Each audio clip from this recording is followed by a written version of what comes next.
حسبي ربي جل الله ما في قلبي. تمام تعریفیں اس اللہ کے لیے کہ جس نے خوبصورت آسمان اور زمین کو بنایا. درود و سلام ہو اس عظیم ہستی پر کہ جنہوں نے دنیا کے اندر حق کا بول بالا کیا. محترم سامعین کرام، آج کے درس کے اندر ہم آپ کو خوش آمدید کہتے ہیں. السلام علیکم ورحمۃ اللہ وبرکاتہ.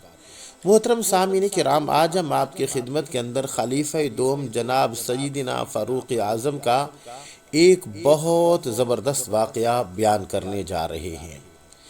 اس کی تفصیل یہ ہے کہ ایک مرتبہ حضرت سیدنا فاروق اعظم چند صحابہ کی جماعت کے ساتھ بڑے ضروری کام سے تشریف لے جا رہے تھے.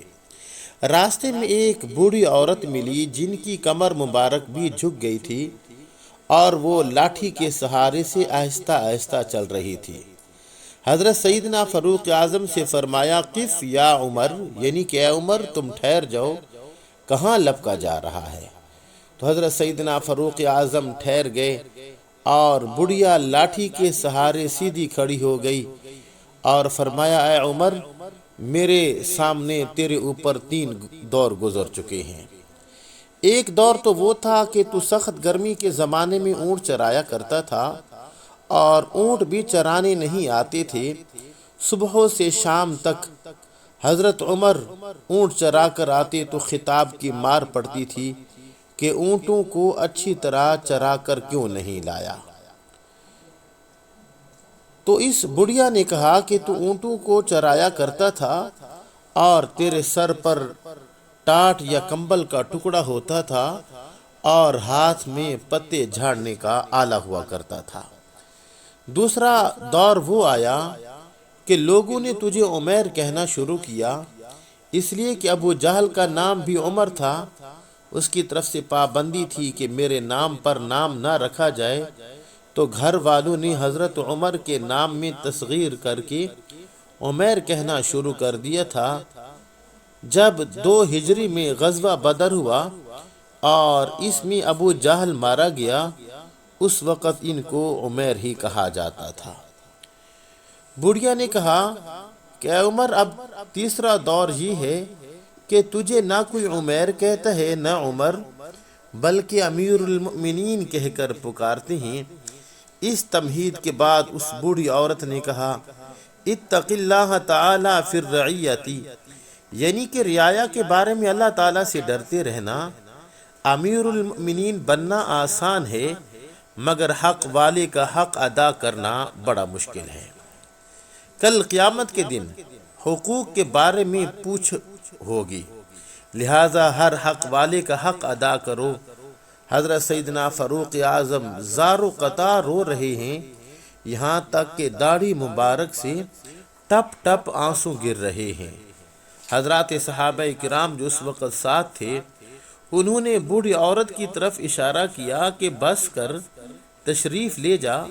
تو حضرت سیدنا فاروق اعظم کے رونے کی وجہ سے زبان بھی نہ اٹھ سکی، اشارے سے ہی منع فرما دیا کہ ان کو فرمانے دو جو فرما رہی ہیں. جب وہ چلی گئیں تب حضرات صحابہ کرام میں سے کسی نے پوچھا، اے عمر، یہ بوڑھی عورت کون تھی کہ جس نے آپ کا وقت اتنا ضائع کیا؟ تو محترم سامعین کرام، حضرت سیدنا فاروق اعظم نے فرمایا کہ اگر یہ ساری رات کھڑی رہتی تو عمر یہاں سے سرکنے والا نہیں تھا.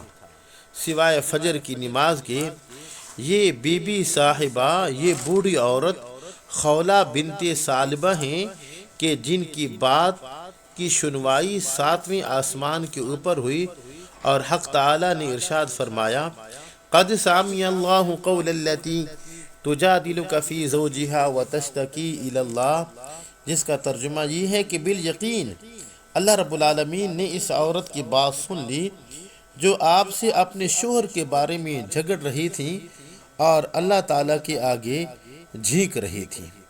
فرمایا، عمر کی کیا مجال تھی کہ ان کی بات نہ سنے کہ جن کی بات 7ویں آسمان کے اوپر سے سنی گئی. تو محترم سامعین کرام، اب آپ دیکھ لیجئے کہ یہ وقت کے بادشاہ ہیں، لیکن کیا خولہ بنت ثعلبہ کہ جن کے بارے میں سورۃ المجادلہ نازل ہوئی، اور وہ جو شان نزول ہے وہ انہی کے بارے میں نازل ہوا، اور انہوں نے حضرت سیدنا فاروق اعظم کے اوپر جو 3 دور گزرے تھے، پہلا وہ کہ جب اونٹ چرانے کا طریقہ نہیں آتا تھا، اور دوسرا وہ دور کہ جب لوگ عمیر کہتے تھے، اور تیسرا وہ دور کہ جب لوگ امیر المؤمنین کہتے تھے۔ تو ساتھ میں انہوں نے کیا کہا کہ اپنی رعایا کے بارے میں اللہ تعالیٰ سے ڈرتے رہنا، اس لیے کہ کل قیامت کے دن اللہ سبحانہ و تعالیٰ پوچھیں گے کہ اے عمر، میں نے تو تجھے مسلمانوں کا حاکم بنایا تھا، میں نے تو تجھے امیر المؤمنین بنایا تھا، اور تو نے اپنی رعایا کا کتنا خیال رکھا تھا۔ تو محترم سامعین کرام، یقین جانیے آج ضرورت ہے رعایا کو، آج ضرورت ہے وطن عزیز ملک پاکستان کو حضرت سیدنا فاروق اعظم جیسے حکمران کی۔ لیکن یاد رکھیے، یہ تب ہوگا کہ جب ہم اپنے اعمال ٹھیک کریں گے، یہ تب ہوگا جب ہمارے اپنے کردار ٹھیک ہوں گے۔ جب کردار ٹھیک ہوں گے تو پھر انشاءاللہ ہمارے کرداروں کے مطابق اللہ سبحانہ و تعالی آسمانوں سے وہ فیصلے جاری فرمائیں گے۔ تو محترم سامعین کرام، امید ہے کہ آج کا ہمارا درس آپ کو بہت زیادہ پسند آیا ہوگا۔ اجازت دیجیے اپنے بھائی محمد زبیر حسن کو، انشاءاللہ اگلے درس کے اندر آپ سے ملاقات کرتے ہیں۔ السلام علیکم ورحمۃ اللہ وبرکاتہ۔